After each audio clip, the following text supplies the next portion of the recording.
Dr. Simon Engineer Byabakama ono nga yakulira akakiiko k'ebyokulonda munda mu ggwanga Uganda ayolekedde okusibwa emyaka 5 kaakati ebintu birinnye enkandaggo. Ono jjukira bwe kyatumala kulonda yagaana okuddekereyalinga DR forms. Kaakati nno tuzze twogera ng'okulayira kwa 12 omusajja ayolekedde akadde akaakazigizigi. Nze Eke Master Kawandula bigambo eno yo gitambuze kubanga kyetaagisa. Njagala osooka owulira ebigambo bino bikulu nnyo ku Simon Byabakama. Nkomewo tusimbule. Electoral Commission ekulemberwa Mwami Simon Mujenyi Byabakama akalulu akaakubwanga 15 Januari omwaka guno gwa 2026 ne kalangirirwanga 17. Lwaki okulagiza Mwami Museveni Mwami Byabakama gwe yalangiranga wangudde akalulu okulayira nga kuteekeddwa okubeerayo nga 12 omwezi guno? Lwaki tutuuse okutuuka ku kulayira nga Electoral Commission tefulumyanga DR forms oba declaration forms? Aba opposition munda mu ggwanga Uganda n'amawanga amalala mukimanyi bulungi nti wabaddewo okudimandinga okw'amaanyi ku DR forms nga bannayuganda bali ku ludda olwa opposition nga bapressing Electoral Commission ya Mwami Byabakama nga bamugamba nti data DR forms ezikakasa nti ddala Mwami Museveni yawangula akalulu kano mu mazima n'obwenkanya era byewarangirira bye bituufu. Tugeraageranye ampuliriza lwaki DR forms zino za mugaso nti aba opposition we bademandinga DR forms baba baagala ku comparinga balabe nti ku polling station gye nnondera ekyamusuuga ekyokulabirako nti tulabe nti DR forms za Mwami Byabakama zigamba nti Mwami Museveni ku polling station y'Ekibooba yafunawo obululu bwe buti, Mwami Kyagulanyi n'afunawo bwe buti, Mwami Munyagwa n'afuna bwe buti, Mwami Frank Bulira n'afuna bwe buti. Tugeraageranye tulabe baddala Mwami Byabakama byalangirira oba bye byali ebituufu. Now ng'okudimandinga DR forms okwo kukyagenda mu maaso kati amawulire gange gaŋŋambye kisosi zange ziŋŋamba Africa ebbago lino eryayisiddwa erya The Protection of the Sovereignty Bill 2026. Sosi zange ziŋŋamba ebbago lino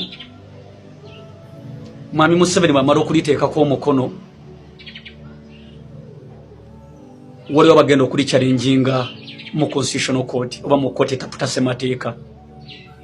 Sosi zange ziŋŋamba mu kooti etaputa ssemateeka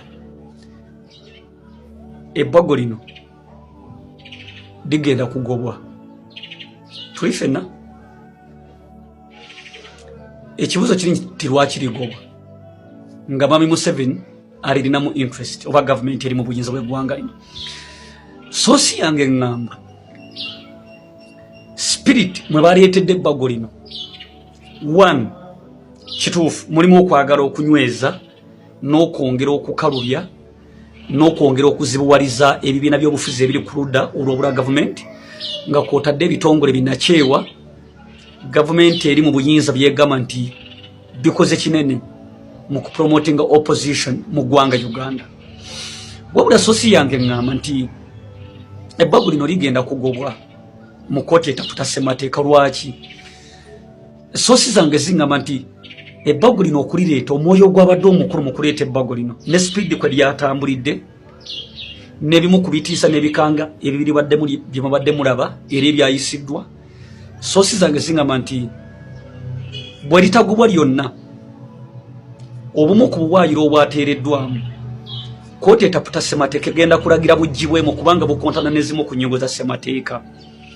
Nawe nembuuza sosi zange lwaki ate ebbago lino liba ligobwa nga Mwami Museveni n'ekibiina kye balirinamu interest?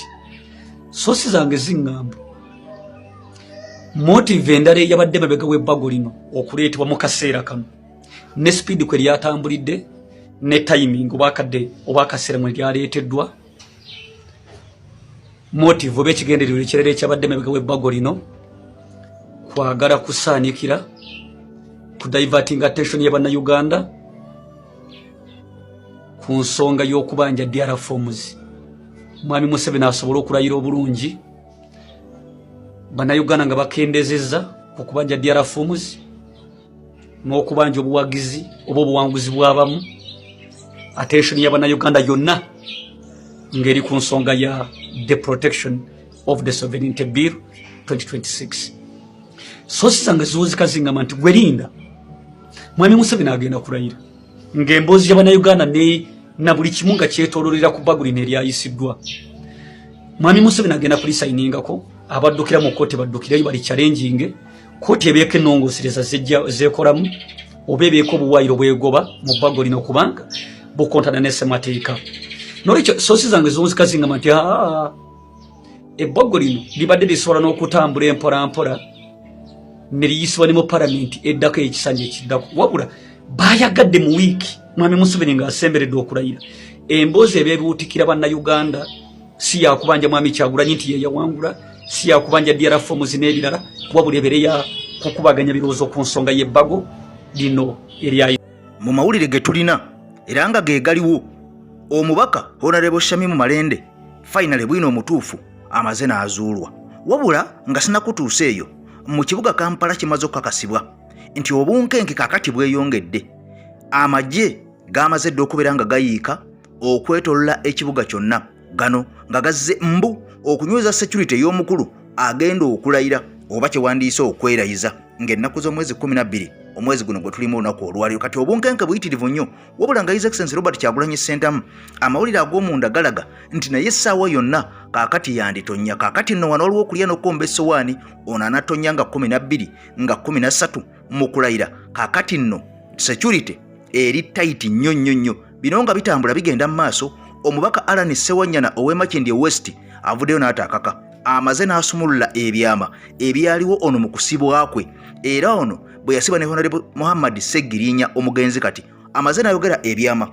Ow'ekitiibwa ennyo Mathias Mpuuga Nsamba ontalutumiddwa mwana, era mu mboozi eno abaddemu mujjukire mwenna His Excellency Kyagulanyi Ssentamu bwe yali abuuza Ssewanyana nti owaaye yogera kye mwaŋŋamba nga muli mu kkomera n'omugenzi Segirinya. Kati olunaku olwaleero Ssewanyana avuddeyo ne yeetonda, ono yeemenye n'ayogera ebyama byonna ebyaliwo, ani yabasibya, lwaki babakwata ku bijambiya by'e Masaka, ng'e Masaka waaliyo abakulembeze abaayo abaasangwayo. Waliwo eddwaliro ly'ogenda okuwulira, eddwaliro liri munda mu ggwanga lya Uganda ddene nnyo, wabula amawulire agafulumye galagalira eddwaliro libadde lijjanga likwata abantu. Wuliriza abantu bano nga bwe libakwata ne libatwala okubakebera, kaakati bano babakebera naye nga enkebera gye babakeberamu nga tebalina kyuma na kimu kiramu, ng'ebyuma byonna ebikebera abasajja balimba si bituufu. Kaakati nno abantu 10,000 munda mu ggwanga lya Uganda babadde beesiga eddwaliro lino, wabula kimaze okuzuulwa n'okukakasibwa nti eddwaliro lino babadde butulugunya bantu n'okutuuka okubawa empeke ate ezibatta obusi, ate nga abantu bagenda mu ddwaliro lino bagenda kujjanjabwa. Wano waliwo okwetegereza n'okwekengera ennyo, ogenda kulira ebitiisa mu mboozi eno ya lunaku lwaleero nga ntambula ne Hajjati Nakalembe, omukyalo ono omusomi w'edduwa ataliiko kubuusabuusa kwonna munda mu ggwanga lya Uganda, era ng'ono yasomesa n'abasomi b'edduwa bonna munda mu ggwanga erya Uganda. Mbeera nkutegeeza enkya n'eggulu, tokaluubirizibwa mbeera lwa sseeka yenna Hajjati waali Nakalembe okumala emikolo gyonna ekikwatagana ku dduwa eya buli kkala omukubira bukubizi essimu. Kati video nja kusaba osooka ogimpera ekigalo ng'enkola yaffe bweri, tusobole okubeera nga tutambuza information eno ensi yonna etegeere bino bigenda mu maaso olunaku olwaliro. Nkutegeeza nti Alan Ssewanyana finally amaze ne yeeyabya n'ata ebyama, finally ayogedde ekyabasibya, ani yabasibya, bino nga birimu n'ababaka e Masaka lwaki babakwata, bwina amaze n'afuluma. Nkutegeezeza ku kyeddwaliro byenjaga tutandikiremu olunaku olwaleero, ensonga ozitegeere bulungi nnyo mukwano gwange ampuliza. Dr. Engineer Simon Byabakama ono ayolekedde akaseera ak'akazigizigi ng'oggyeko okubeera nti ono ateekateeka akalulu akapya akeekalangala ew'omubaka omugenzi kati Helen Nakimuli eyafa. Ono mu mbeera y'okuteekateeka ebibuuzo bikyali bingi nnyo era obunkenke buyitirivu nnyo, wabula nga n'etteeka erya biruli eyayisiddwa Mwami Museveni kigambwa nti okugireeta ono yabadde akkakanya nsonga eyo nga bw'owulidde mu ntandikwa eya DR forms. Njagala ntandikire mu ddwaliro Maame Switzerland, wuliriza abantu abatemula bannayuganda. Buli munnayuganda nkusaba owulirize message eno kuba ekwata ku byabulamu osobola okutaasa munno abadde agenda okugwa mu kizibu kino ekiyinza omuviirako okufa kwe. Ono follow wange yaŋŋambye Mr. Jado olina big voice oba olina eddoboozi eddene. Waliwo wano ku TikTok eddwaliro eranga nti likola full body scan ku mitwalo 35. Naleese maama wange mu ddwaliro eryo bamukebere naye bamaze omukebera ne bamugamba mu mubiri talina kitundu kyonna kiramu, ebitundu ebyomubiri byonna bifu era n'amawuggwe ge gali damaged oba galiko blanch patches. Mr. Jada unawulidde nga ntiddemu nga bw'ola ku screen yeeyo ebifaananyi bamuwadde eva mu sikaani. N'agamba mama nga takolola, tanywa sigala, talina kyakola kyonna, kijja kitya? Neeraliikirira kinakute ne mutwala mu ddwaliro eddala. Bwe natuuse eno baŋŋambye mulamu. Era n'ebifaananyi bw'ola ku screen yeeyo byadde agamba nti sikaani baŋŋambye bya online gyabijja. Kyokka badde batugambye alina okumira eddagala lya mitwalo 93. Singa talimira ayinza okufa. Maama yatidde nnyo, maama tweraliikiridde ffenna. Naye lwakuba nti baŋŋambye alina blank punches ku lungs natiddemu. Kakati niŋŋamba nti singa twamiza eddagala lino ddo lyabadde ettuufu, kubanga byadde bitukebeddwa byabadde bya online nga scamming. Katono kwe kulabula eri bannayuganda mwenna. Ebyobulamu tebabizanyirako. Bw'omala okujja eddwaliro wano genda okakase nti eddwaliro eryo ttuufu. Otherwise bagenda kukuwa empeke eziyinza okujja mu bulamu bwo ate ng'osasudde ssente nnyingi ng'ovudde wala. Tukozesa abasawo abakugu. Ebintu ebimu tetulina bigenda nnyo kubanga ono yagambye nasanzeewo abantu bangi abaavu abafunye olukisa okulanga abagenda kunkebera naye ng'abali mu kkebera results bazijja ku online. Eddwaliro sijja kulyogera mannya kuba sibinaako bukakafu. Ne bagamba ekibi kijja kivaayo mpola mpola. Abaafunye ekizibu ekyo bajja kujja mu comment section buli omu bw'oli awayinza okutegeera ddwaliro ki eriri mu kwogerwako kuba nange sirimanyi. Fulawa wange yampadde message eno ngisome. Mbaagaliza bye munjagaliza. Gye bwawungalidde olunaku olw'eggulo ng'ensi emaze okutegeera Honorable Ssewanyana wawaagwa. Jjukira ono yamibwa kaadi eya National Unity Platform wali e Makindye West. Era ono kaadi eno bwe yamumibwa yasalirawo eddiiro n'agenda mu kolokolo ekibiina pate. Yagenda mu kolokolo pate oba giyite PFF pate. Kakati eno nga erimu abasajja nga Alhaji Elias Lukwago n'abantu abalala abawerako omuli Dr. Kanokiza Besigye. Ono nga y'omu ku bassenkaggale b'ekibiina kino bepo n'omusajja amanyiddwa nga Semuju Nganda. Ono ng'abadde mubaka wa Kira Municipality. Kakati Council George Musisi gwe yasikidde gwe yadidde mu bigere. Kati wuliriza, Ssewanyana Alani ono kakati eyaliko Honorable ow'e Makindye West, kubanga kakati wogerya mu past Honorable yali ow'e Makindye West. Wuliriza, ono yasibwa n'omusajja amanyiddwa nga Mugenzi Muhammad Segirinya. Wabula bano bwe baasibwa Muhammad Segirinya omugenzi kati yayisibwa bubi nnyo n'embeera y'ekkomera. Obuwiiki toyinza kinenyeza Alani Ssewanyana kubanga buli muntu abeerako n'obulamu bwe, buli muntu abeerako n'embeera bw'emunyiga mu kifo kye muba mugenzeemu, kubanga emisayi giba gya njawulo n'emibiri giba gya njawulo. Kati wuliriza, omugenzi Muhammad Segirinya bwe yali afa aleka atugambye nti abasajja baamutulugunya entulugunya etabangawo, yatuuka n'okuta ebitundu bye ebyekyama n'abirekera Dr. Nicole omusajja wanga lya munda mu ggwanga erya Netherlands oba giyite Dutch. Kakati ono n'amugamba bwe mbanga nfudde ebitundu byange bino ebya testicles obisindikanga ku mutimbagano ensi neeraba abasajja bwe bankwata ne banyambula empale ne banvuunula ne banvuunika nga bantuuzaako paasi ezookya ennyo okukira omuliro gwali oluddeko ku nsi kuno. Era Dr. Nico Mugenzi Muhammad Segirinya bwe yafa yakwata ebifaananyi bino eby'ensigo ze n'abiteeka ku mutimbagano n'abiraga ensi, n'annyonnyola n'ensonga nti ensigo zino zaali zaani, n'annyonnyola n'okunnyonnyola ani yamugamba abiteekeyo, lwaki yali abiteekayo, era n'annyonnyola n'ensi ani yamutuusa ku kintu kino. Omugenzi Muhammad Segirinya, ensi twebuuza, omusajja amanyiddwa nga Alani Ssewanyana bwe baasibwa ku misango gye gimu, abaffe naye yatuuka okubeera nga atuusibwako obuvune nga buno. Yatulugunyizibwanga omusajja ono, yayokebwanga omusajja ono. Byonna bibuuzo oli yatuuka n'okufa, naye nkugambye nti ekyokufa tokyesibaako nnyo kubanga buli muntu abeera n'obulamu obubwe, abeera n'omukisa ogugwe abeera n'entuuko eyiye naye ekyebuuzibwa abantu nga basibiddwa ku musango gwe gumu. Kitegeberezebwa nti ebibonerezo biyinza okuba nga bifaanagana. Kati omusajja eyasigalawo Allan Ssewanyana naye yayokebwa paasi nga omugenzi Muhammad Ssegirinya lwakuba ye teyatulaga bitundu bye. Ye abaffe omusajja mu Allan Ssewanyana bwe yavudde olunaku olwajjo oba okwosajjo n'ategeeza ensi ng'atangaaza waliwo ebigambo ebimu nga ye omukulembeze byatasobola kubeera nga annyonnyola ensi wabula ate ng'alina okubeera nga ayogera ensi etegeere naddala ng'ali mu maaso ag'omuntu nga mukama bwe yali omusajja amayikiddwa nga His Excellency Robert Kyagulanyi Ssentamu. Ssewanyana agamba saakakibwa n'ekibuuzo bwe yakimbuuza mwe si bwe mukimbuuzizza wabula ebyaliwo ebituufu byennyini nga tusibwa n'eyatusiba n'ebyatusibya biwanvu wulira kyova olaba ne mu kunnyima kaadi tebaawa nsonga era ne pulezidenti we yajja ewaffe Makindi talina nsonga gyera nga bwe yaziwanga eri ewalala kubanga we yagenda Masaka yayogera ensonga lwaki ab'e Masaka teyabawa kaadi bwe yagenda Emitiyana yayogera ensonga lwaki baga teyamuwa kaadi bwe yagenda buli gye yalaganga yayogerangayo ensonga nti lwaki twasazeewo ono ne tukola ki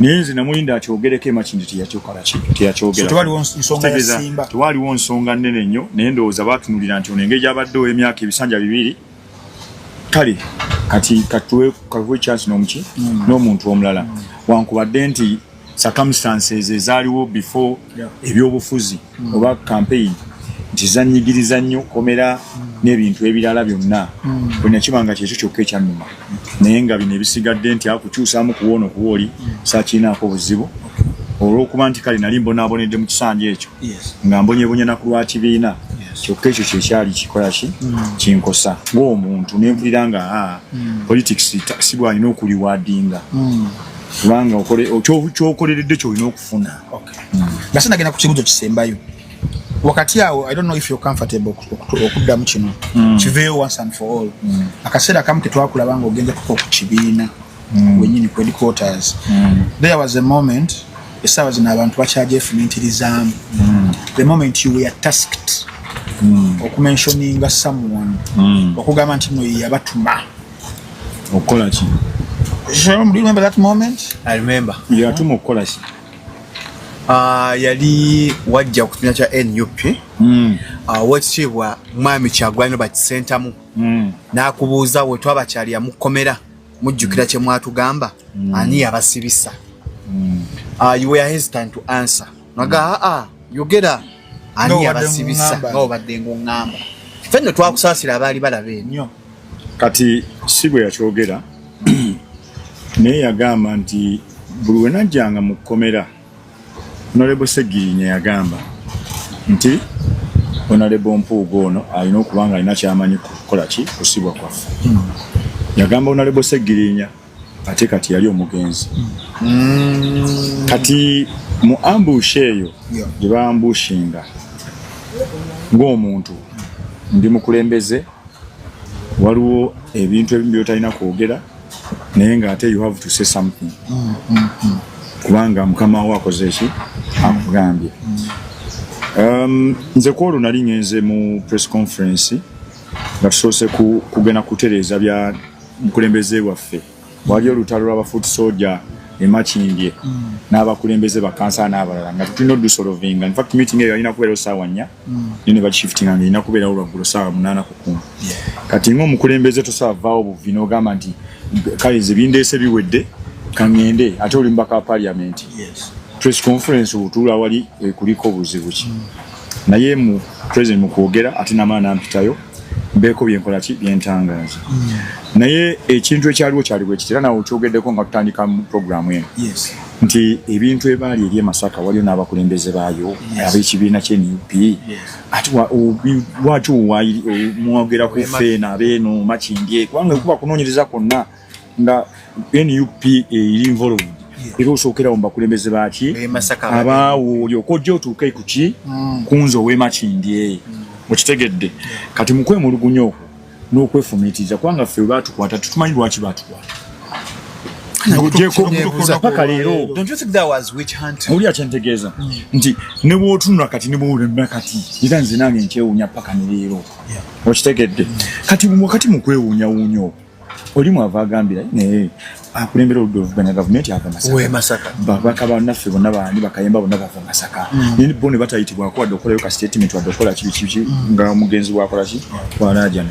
So that concept oligi yamuteeka mu kati we tusanga ziri entalo baddiye concept eyo ne bagiteeka mu ntalo ezaaliwo ez'obukulembeze ze twasanga ziruwinze nga tetubimanyi nabikola ki nabimanyi. Salamu alaikum agati nakalembe omusomi w'edduwa bw'oba wenyiye embeera embi yankusomere ku dduwa abali ebweru mirimu gigaanyi papula zeesibye kino kyekyoto kwensabira omukisa kobe ng'odiriddawa wadde wekusabira n'ofuna emikisa ky'oba olabanga abirira ebinyonyi ebitalina kyakulya naawe atalina mulimu jankusomere ku dduwa ofuna omukisa. Eno ennyanja kwesira buli kimu ekisira ne kiba kikujjudde nekikasuka mu nnyanja nekikunta nekigenda. Nze Agati Nakalembe kambawo ennamba yange yeeno 075237529 temuddeeyo nemwebakira ebizibu mukole ku nnamba yange eno. Omubaka w'e Kampala Honorable Shamimu Malende ono abantu bangi bamwesiga, abantu bangi bamwagala, abantu bangi bamweyiwirawo omubiri era ono muzze muwulira ng'agujubana ng'aguluba n'obulwadde wuuye Nairobi wuuyo wa wuuye Kampala tasobola otaasibewo kakati nno wona ali ku kitanda asiibuddwa n'ebirala bingi ebyamutuukako ffenna bye twamanya of which bye tutasobola kubeera nga oba oli awo tubibuusa amaaso. Wabula olunaku olwaleero tuzzeemu okwetegereza ensonga y'emu n'okulondoola ebyo ebizze nga byogerwa ku mubaka ono n'ebyo ebyogerwa ebyagala okufaanaganamu n'ebyababaka abalala abaatandika mu mbeera y'emu ey'okwebuzaabuza ey'okuzannya kattepo kanneemu jangu onkwekule mpaka okutuuka ekiseera bano lwe baatuuka okubeera nga tubafuma abamu ne bavaayo n'okuvaayo ne batandika okubeera nga bavumirira ekibiina wabula ng'entandikwa yaabwe nabo yatandika bweti kawolawola ng'omukadde akogga. Kati wuliriza ebintu bingi ebyayogera ku Honorable Shamimu Malende n'engeri gye yakomyewo nga kigambibwa mbu yabadde ava mu ddwaliro okusinziira ku ye, wabula ate era nga amawulire amalala galumiriza nti ono abadde tafulumangako yadde n'akamu n'akatono okusinziira ku munnamawulire owa National Unity Platform amanyikiddwa nga Sama Uganda. Kaakati nno wano waliwo okulya n'okkomba essowaani ku bigambibwa nti ono yabadde mu ddwaliro nga bw'ayogera n'ebigambibwa nti ono abadde mwali ebbanga lyonna nga mwali nga tayogera, wabula ne wajwaberawo eggapu ennene ennyo nti ekibiina kya National Unity Platform bano baasirika ku nsonga y'omubaka ono. Omwogezi w'ekibiina Honorable Joel Ssenyonyi era ng'ono ye leader of opposition mu parliament ennaku zino zonna byabadde ayitamu ensi ebadde ebiraba abadde ali mu kulwana na sovereignty bill okulaba nga teyitamu ng'akulembera babaka banne munda mu parliament y'eggwanga lya Uganda. Kyokka deputy spokesperson amanyikiddwa nga Alex Waswa Mufumbiro ono ye yakwatibwa n'aggalirwa mu kkomera ku misango gye mwategera mwenna egyamukyajingibwa. Kaakati nno nga tewali muntu n'omu asobola kubeera ng'avaayo ayogerera ekibiina ku position y'omubaka ono eyabula n'asirika ku incidents zonna ezizze nga zibeerawo. NUP n'efiirwa abantu abasoba mu babiri nga kuno kwaliko omukyala ow'omwogezi w'ekibiina deputy spokesperson Alex Waswa Mufumbiro eyafa nga ne Alex Waswa Mufumbiro yammibwa eddembe lye okuyadde okuzika ku mukyala we Shamimu Malende talina kye yanyega. Omubaka Helen Nakimuli w'e Kalangala bwe yafa Shamimu Malende talina bwe kye yanyega. Kakati okulayira bw'kwatusenga 12 ng'ennaku z'omwezi 89 Shamimu Malende yalabiseko era ng'ayogeza maanyi nnyo ng'omuntu wabadde mu ddwaliro naye nga yasiibuddwa. Abaffe ebibuuzo bizze nga bingi ku nsonga y'emu abaawagiranga omukyalo ono abaamusuusuutanga abaamutiitiibyanga abaamuwaananga kakati essaawa zino pozisoni yaabwe yeeriwa. Bino byonna nga bitambula bigenda mu maaso birimu n'oluvuuvumo olugamba mbu okusinziira ku Sama Uganda mbu waliwo n'ensimbi ekyoja mu miro ekyaweebwa omukyalo ono okukola byonna byakola. Ekyoja mu miro ekikwatiye mu bukadde 200 birambirira nga tukyalwanyisa obukadde 500 obwakuwa Mathias Mpuga ne bumuteeka ku ttaka. Kati wulira wazzewo ekiboozi oba oluvuuvuumo oba amawulire ag'obukadde 200 mbu ebyaweebwa omukyalo ono nga biva mbu ewa General omunda mu ggwanga lya Uganda era nga ebigambo bino byogerwa Sama Uganda munnamawulire wa National Unity Platform bepo n'omusajja Isima Lubega ow'ekibibi nga balumiriza obukadde 200 ebyabwe mu kyalo ono asirike era nga bano balumiriza nti ono alina mu kuzimba ennyumba ey'omutawana ennyo eri wa Kiso district ngera n'ebifaananyi mbu Sama Uganda abirina. Njaga tusooka tuddeyo ku mboozi eno. Bannabyabufuzi tugenda bafunamu ddi? Bannabyabufuzi tubeesige? Bannabyabufuzi tubeesonyiwe? Bannabyabufuzi bonna balimbalimba? Omusajja Mugaati gwa Bata Munyagwa yayisinzidde gye buvuddeko nakola emboozi wo n'ategeeza omuntu yenna mu paliamenti ey'eggwanga erya Uganda bw'oba tosobola kubeera nga weefuula tosobola kumalako. Olina okwefuulira abaakulonda ng'oli mu paliamenti munda. Olina okujja okubalaga nti oli nabo bw'oba oli nabo. Wabula bw'oyawukana nabo olina okubeera ng'oweefuula obeere ng'okkiriziganya nabali ate bw'ovuganya ng'oli n'abawagizi bo. Emboozi eno nnene enyiizaamu etiisaamu yennyamiza emalamu amaanyi era ng'ekulaga nti paliamenti y'eggwanga erya Uganda terina mugaso nakkamu yadde n'akatono gweyinza kwongera ku bannayuganda n'ensi nga Uganda.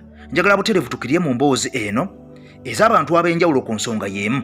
Tuwulirize nga bwe tulaba twongere okukakasa ku Mbakono Shamim Malende n'okukuba tooki ne bwe yalwananga ng'agenda mu buli kooti n'engeri gye yabulamu. Ddala bituufu bannabyabufuzi bano basanyuka nnyo ng'abantu abamu bali mu makomera era ebyobufuzi byabwe babizannyira ku basibe bano abali mu makomera, kubanga Shamim Malende yalwana nnyo ng'akulaga nti fayiro atambuza eno n'eno kwe Masaka wuuyo Nabweru wuuyo mu kooti ya Buganda Road wuuyo. Wabula olwamala okumulonda fayiro zonna yaziteeka mu kasero. Taddangamu kulabwako, taddangamu kukwata yadde akapapula ne peeni. Ono yali ayisawo byabufuzi bye okufunira kaakalulu ne sympathy? Oba ddala kituufu kye yakolanga yakikola mu mutima mulungi ng'ayamba? Oba alina oda amaanyi ag'enjawulo invisible hand emuvuga okukola byaliko? Kati tukiridde mu mboozi eno. Nze omu ku ttiimu Shamim Malende era abamuwagira ennyo nga njagala afune kaadi yaawo ya Kampala Central era nalina ensonga zange nti nali mulabye nga mukyala abaddewo nnyo mu kulwanirira abantu ebasibye makomera ng'olaba nti artist ye mubaka ate ne professional ye agikola ki agikozesa era yatuyamba nnyo mu mbeera eyo. Naye sakozi ebyobufuzi bw'oba bitunuulira Shamim Malende ayinza okuba nga yeesimbawo naye nga si munnabyabufuzi. Eyo manyi Shamim Malende be bamu kubajjira mu kikungo muyaga kati bannambeemu abo ne babatembeeta nnyo.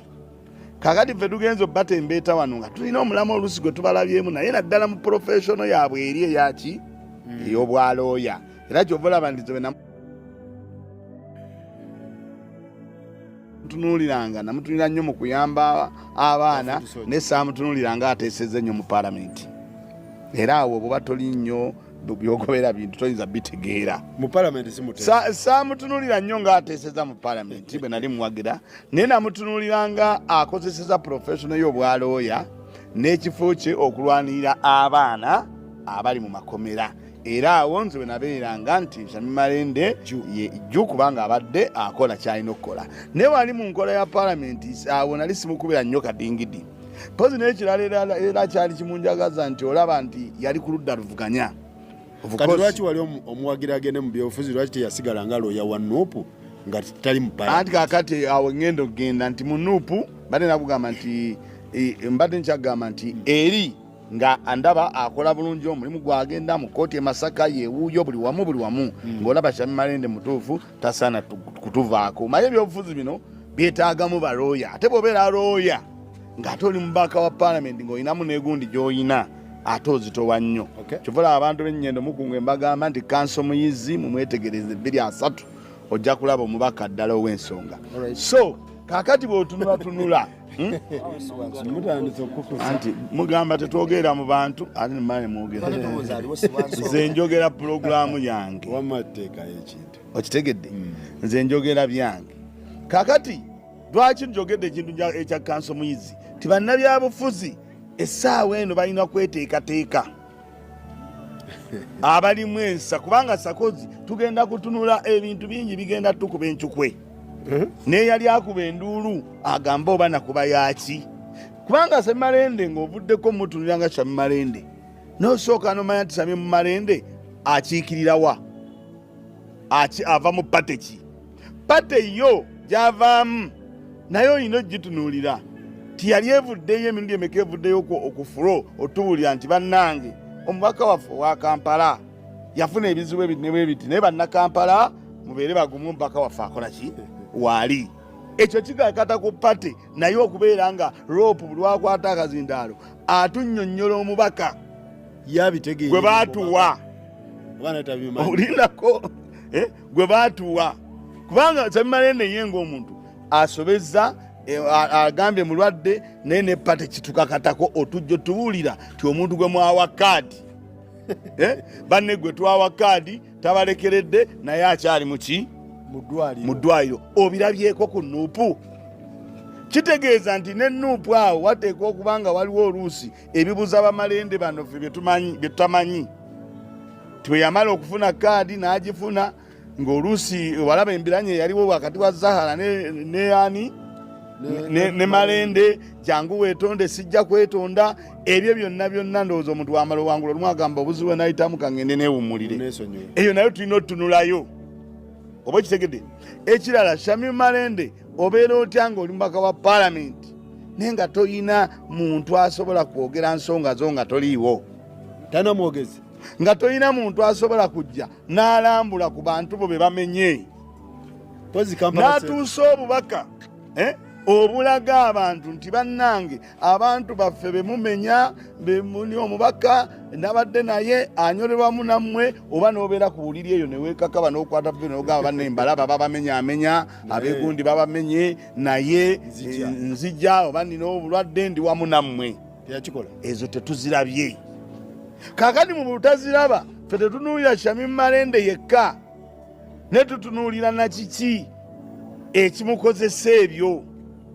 okitegedde waliwo era netunaletumira lwaki pate tebavaayo bo tugamba nti banne Sami Malende oyo mbaka waffe osanga yandibadde alwana mu mbeera kati eriwo mu Kampala ey'okumenya abantu mbaka waffe yandibadde alwana kubanga wa Kampala netaliiwo ropu wamulabako ng'akyogera oba mbaka omuntu yenna kitegeeza nti waliwo ebintu ebiri awo ababaka abo bye balina ebijja n'okugaana abamu okuteesa omulabe ng'amaze okuteesa gwe munnansodde eno oyogere okole ki ne n'ebibiina bino ababaka bye bevaamu tulina obibuulira lwaki omubaka gwe mwatukwasa temumukuba kibooko nga tapafominze bulungi nga tetutunuulidde mubaka yekka ne n'ebibiina tulina obitunuulira kubanga wano bwetwatwogera abantu ejjo tugamba ti abantu b'NRM muli enguzi si bwe tukyogera kati tulina okugamba nti abantu ba Nuupu oba opposition lwaki mumala okufuna kaadi mulwala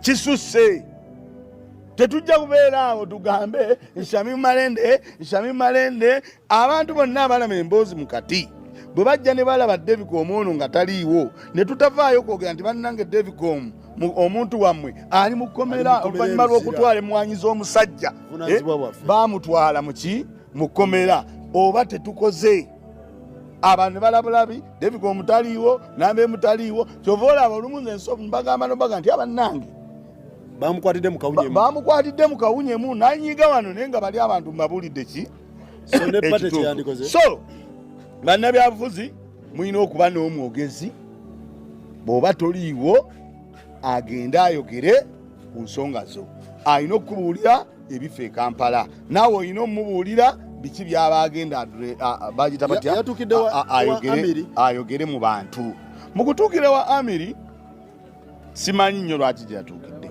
ekyo sijja kigenda muno naye ntunuulira omubaka abantu gwe balonda nange kennyini gwe nayiirawo omubiri kubanga nange bwe naamusemberera nja kutunuulira ŋŋambe alusi ayinza okumbulira amanyi ababaka abalina ebizibu sakozi nze enjawulo gye nnina siri wano ti Nuupu FDC kyegambye kye ŋŋamba simanyi PFF no nze ntunulira mu muntu ne mutunulira nga bw'akola ki bw'ali era gy'ovala ne mubaka bano waliwo benda abamu nga badde wa NRM naye nga mulinamu essuubi kati nga bw'olaba ono omukyala nammere okusira ku mbeera bw'atandise okwogera ebintu akulaga nti enguzi agamba ababaka banne tugende tusome empapula twetegereze abantu abo babbira olaba nti oyo singa n'abandi atambudde n'omulamu ogwo ajja kuba omubaka omuki kati ze nsonga eyange eri awo Shamim Malende obutabeeraawo bwe bukosezza ebintu bingi naye ne pate kigikakatako otujja otubuulira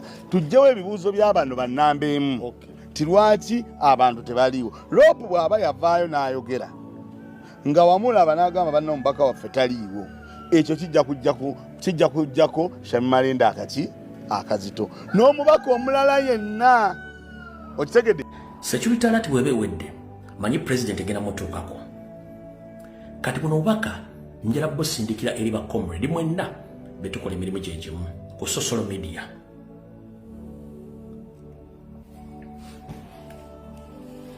ng'okwata essimu n'ogyetunuzaamu ng'oyogera ebigambo by'enkyukakyuka bino ebigambo gyalabbe kugambo bitwala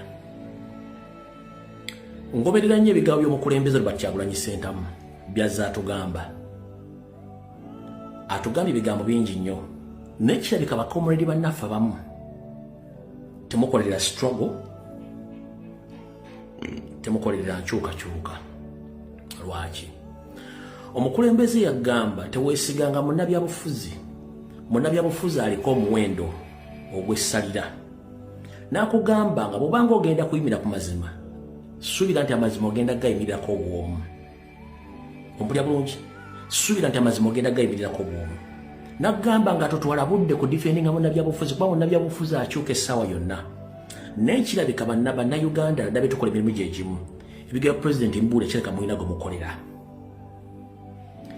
tosobola kuŋŋamba nti commander in chief akuwadde orders n'ozidifyinga n'ogendera ku bakkulutu tosobola kuŋŋamba nti commander in charge akuwadde orders ate gwe n'otwala orders abakkulutu ate nga tulina history atali mulungi kanyongere nkujjukiza nze nabagamba ba MOP nabavaako era nembaleka sirina gwempolereza lwaki sirina gwempolereza nagenda ku bigambo bya president ne research gyenkoze nebbanga limaze nga njogera ebigambo bino ompulya bulungi nnyo ndiye bwengenda ku research gwe nakola ebigambo bya president nemanya nti kati bano byabafuzi sikyalina nnyo luumu eri bo ebigambo ngenda tola bya president nange bye mbanzudde ne mu ntandikwa navaayo wanenjogera ebigambo ebikwatagana ku ba MOP n'abantu abali bazze mu national platform era bakomrade abamu mwasinga obungi mwajja ne munvuma ne mumbuukira ne munkola buli kyemwagala ne mbaga nze siina budde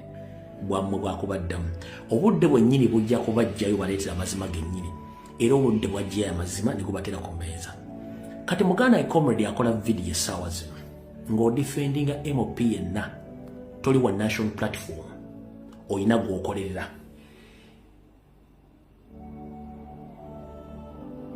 muganda yango defending a politician yenna toli wa national platform ina gw'okolera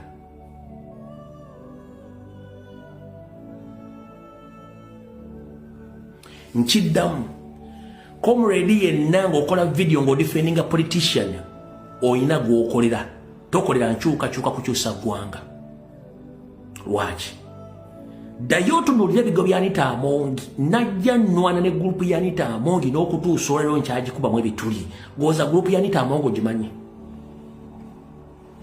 gurupu ya Anita Amongi ogimanyi bwefaanana yonna abatulimu n'abaoperating obamanyi obaoperatinga muganda wange ngenda kukusaba togeza n'omala obudde bwo ne tayimu yo ng'odifendinga politician yenna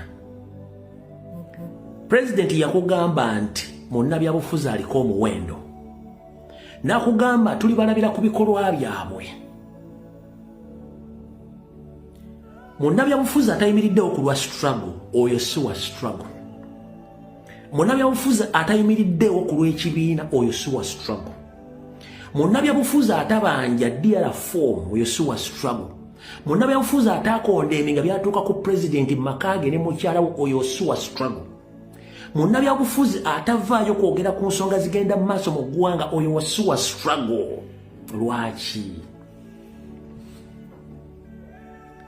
Tuba tulina ekitugatta ffenna ekituleetera obudde okukola ku nsonga ezo nozoogerako. Ayina ofiisi ennene batasobodde kwogera ku nsonga eyo, gwalina essimu ogenda kwogera ki? Value your time, value yourself. Don't waste your time ku bantu abatalina makulu.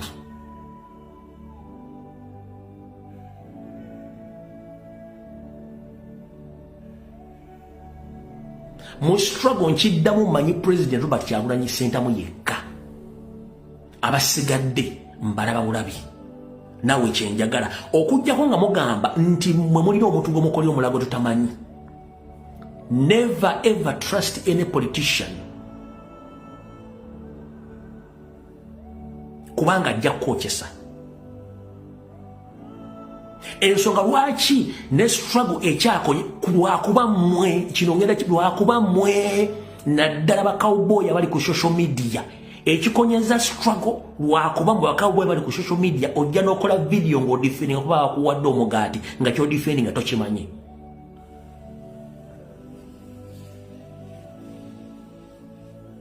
Nga bakuwadde omugaati ojja ate kino kibagambye. Maze ebbanga saagala kulwana ba comrade naye nsobola okugula olutalo okuma bwena nembu exposinga.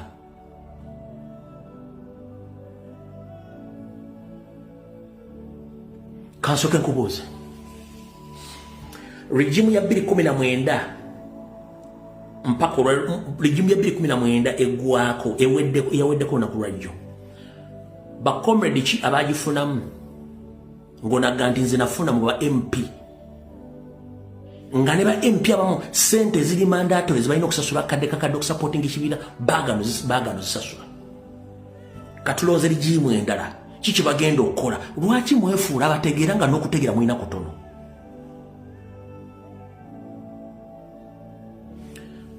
Ngenda tandika omu ku omu nga nkolako video mulekerawo obusiru okudiferinge mutamanyi.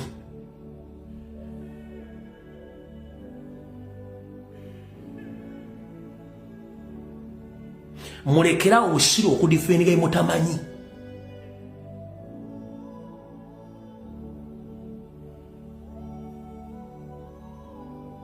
Bwe muti mwasooka okudifendinga ano bampuuga. Bwe muti mwasooka okudifendinga ano DP Block. Bwe muti mwasooka okudifendinga ano Kazibwe Bashiri.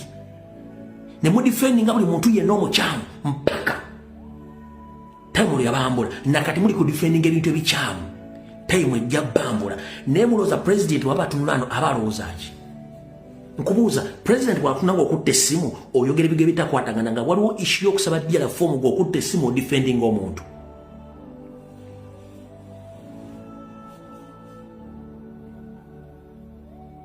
Please tufokasinge ku kiriwo kati currently.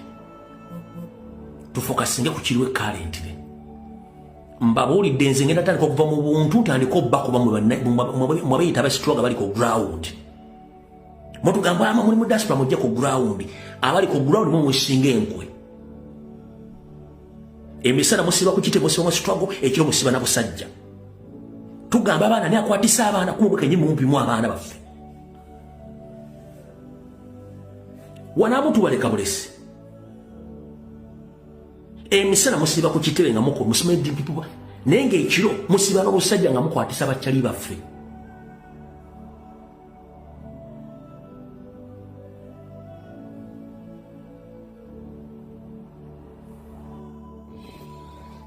Teeka ku tteeka bannayuganda tugenda gawulira ekiseera kituuse n'omusolo gw'omutwe gugenda kuddamu. Ate buli kye baagala bagenda kukiisa. Buli kye baagala bagenda kukikola. Naalumanya ne Saalumanya wawagira Museveni tewamuwagira. Mukwano gwange kansoke nkusaba obuyambi abali ku kyeyo mudiringa mutya ne homesickness. Kubanga last week but one ndi musajja mbaggu nsigenda mu ddwaliro wabaye ekifo kye nkyasinze okutya mu bifo ebiri mu nsi eno ntya nnyo eddwaliro. naye nesitula nga mpulira ntintima ng'obulamu bunnuma ne ŋŋenda mu ddwaliro dokita nankebera nga sirina kiri serious nansindika mu laabu ne bankebera kuba bano bakebera ne bakebera ne jjajjaawo ow'ekikumi akuli mu musaayi ne bakizuula nga sirina kirwadde kyonna wabula nze mpulira ndi mulwadde naye olwaleero mbadde wano nenkitegeera mbadde nina gwe mnyumya naye ku mulimu namugamba myaka gye mumaze wano nga ensi eno ng'ekaluba nnyo sajja gw'olabanga nno kyenyeeje nambuuza omaze ebbanga ki nga togenda waka ne mmubuulira naŋŋamba genda keeka bw'onoogenda keeka amaanyi ojja kudda wano ng'oli mulamu nnyo ng'okitegedde n'okukitegeera n'omukwano gwa wano gulinnye ate nga kirabika kyekituufu omuntu aba yeetaaga okuwubako olubu lw'ekigere eka naye oba okyali awo n'olengera ebiri eka mbadde awo n'endaba Jane Ruth Achenge wa Ministry ya Health ng'omukyala ajja akaalakala n'etteeka lya health insurance baleeta etteeka lya health insurance oba olyani ayonka paka kwasembayo mugenda kusasula health insurance abasajja babadde nga bafuna ssente okuva mu mawanga g'abakyeruppe ne bazeezibika eddagala ne libula mu malwaliro nga gavumenti esolooza omusolo enkumuliitu ne libula kati basuubira ddagala lya kulijja mu munnansi ekiseera nno kituuse baganda bange ekyokwerwanako wabanga waliyo ensi ensuubize bayibuli gyeyogerako abayisirayiri gye banoonya abayisirayiri bandibanga banoonya Uganda era nga abasajja bagibawaamu dda ssente nti bannayuganda mu bakole byonna pulaani eyinza obutaba ya lwaleero bano abasajja betudiringa nabo mulaba muhozi kugamba mbuno simanya jjajjaawe sima Yesu yamutuuma bano abasajja bandibanga bayisirayiri bannange njagala okirowoozeeko oyagala enkyukakyuka togyagala kati bino tebikyalimu kwagala enkyukakyuka na butajagala tujjewo empalana n'obukyayi tudde ku mwoyo gw'eggwanga bannayuganda ensi Uganda yaffe oba si yaffe nga naffe twatomera ntomere nga kituufu abasajja bano tubavunaana byonna bye batukola naye nga abasajja ensi yaabwe nga ffe twabayingirira omusolo gw'omutwe n'ayonka n'ali mu lubuto agenda gusasula ekyo kyo n'abakazi mugenda kusasula omutwe gwabanga gwa kasanvu naye nalabanga abasajja bwe badduka emisinde kansembeyo ngambagamba nti tutadde nnyo amaanyi n'amaaso ku diversion ku bintu bingi ebiba bigenda mu maaso simanya mama fiina simanya gundi tewali nsonga lwaki SB4 abatayagala mama fiina tewali nsonga lwaki abatamweggala oba amweggale tewali buzibu si balinaako problemu naye lwaki tugifuula ensonga n'ekirala mubadde nga mwebuuza nti Kasuku lwaki abantu bangi bakolako interviews bafa era ani addako nalabye Kasuku ng'ayogera ku mama fiina n'enfuna ekifaananyi nga Kasuku yaddako teriyo kibi nga kumanyira muntu oba kuluma ngalo zaali zikuliisiza n'otukogama omuntu nti wannyamba naye omuntu eyakwata ssente n'akuweererako ebyo bye byange bannayuganda muyige okuwa ekitiibwa engalo ezaali zikuliisizzaako ate tewaliyo mukazi mulungi ku nsi kuno ng'omukazi akukwatirako mu bizibu ffe tukimanyi nti abakazi bangi temutwagala era ekyo tekiriiyo kubanga omusajja lwasembayo oba bw'atakuwa kyoyagala obukyayi bwe busituka ne bweyoleka mu mutima buli lw'obaako obwetaavu omusajja bw'oyagala akukolere n'atabukuwa kyovula mmwe nga mustadinga biki sinneeyisa siriki ampaaki kati buli musajja yenna oba omulenzi yenna ng'olina omukyala akukwatirako kubikuzitooweredde tewali nsonga lwaki tomusinza naddirira Katonda mu kyokubiri. Weraba.